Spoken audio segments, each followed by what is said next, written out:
Are Kanye's rants about his very public divorce just celebrity gossip or part of something we really need to talk about? So for more on this, we welcome to CP24 tonight once again pop culture writer Stacy Kong from FridayThings.com and social worker and psychotherapist Katie Gillis.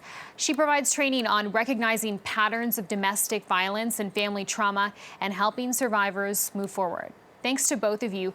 Stacy, let's start with understanding the narrative here. Trevor Noah suggesting this isn't just celeb gossip anymore. This is serious, he says. So when did we begin to see the rhetoric around this story really change?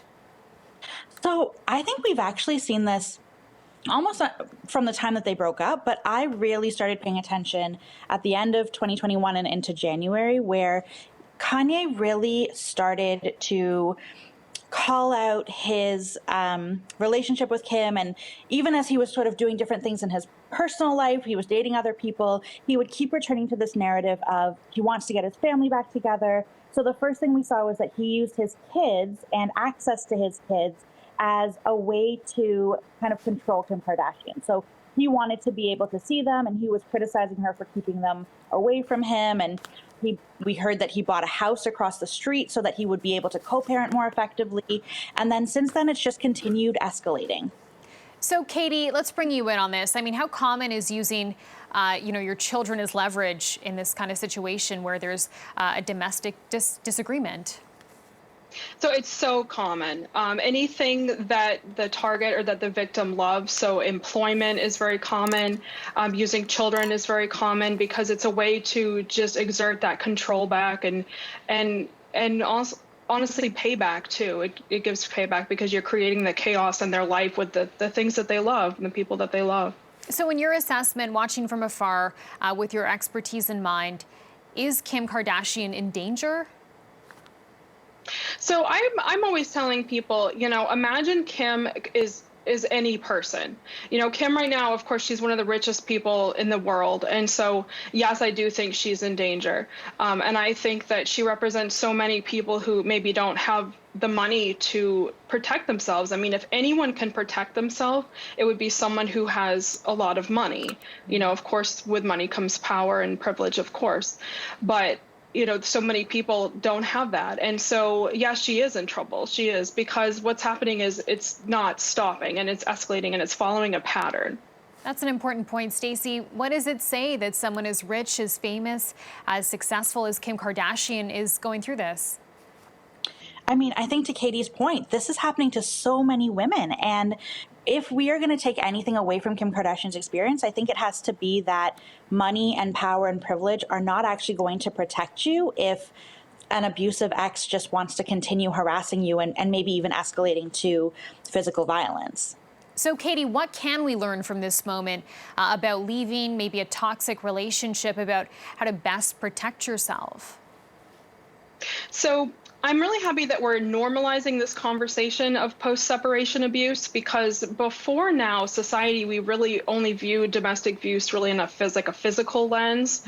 And so much of post-separation abuse and so much of domestic violence is not the physical part. It's things like this where the victim is they don't know where to turn and they feel isolated because the law and the courts, they don't know what to do because there are so few laws. And a lot of times what happens is people like Kanye, they are operating in that gray area of the law where they're not walking right up to you and putting their hands on you. They're staying in that gray area where law officials don't know, can we stop them? Can we not? Is this stalking? Is it harassment? Is it not?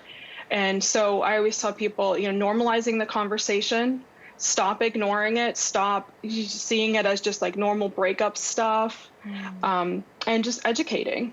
So is there a point where cyberbullying maybe turns into something more sinister, more dangerous than that? What are some of the red flags where you should actually take notice?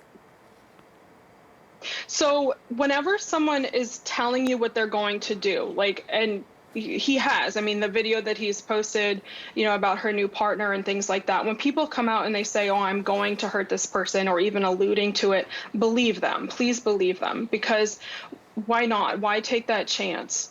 So we really need to believe them. We really need to start, decreasing the amount of power that people have and the amount of power that perpetrators have because they're excused so much and their behavior is excused so much by social circles and by the law and courts. Stacy, from a public opinion perspective, Kanye now pulled out of the Grammys over this. How meaningful is that? I think it is really meaningful because so far we've had really actually kind of strange conversations around Kanye. So if you've been paying attention to what he's been posting, you'll see that in his comment section, a lot of people at the very beginning, especially, were talking about how romantic it was and how he just wants to reunite with his family. There's also this other side of the conversation where, and Trevor Noah also made this point, that these are celebrities and why does it matter and why should we care? So I do think it's interesting that it took until he threatened Trevor Noah before there were some kind of like structural or institutional changes. But either way, I think it's important that this happens. And I kind of actually want to push back on. So Trevor tweeted about this when the news broke that Kanye had been uninvited from performing. And he said, I wanted people to counsel Kanye, not cancel Kanye. And I want to push back on the idea that what's happening is a cancellation. So obviously, first of all, cancel culture is not a real thing.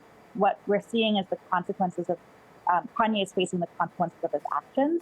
But even more than that, and I fully admit that it's a little ironic that I'm having this conversation, but I think we actually have to look away from Kanye a little bit. So Kim Kardashian shouldn't, and her security team shouldn't. But in general, he's empowered to continue behaving this way because we're all paying attention.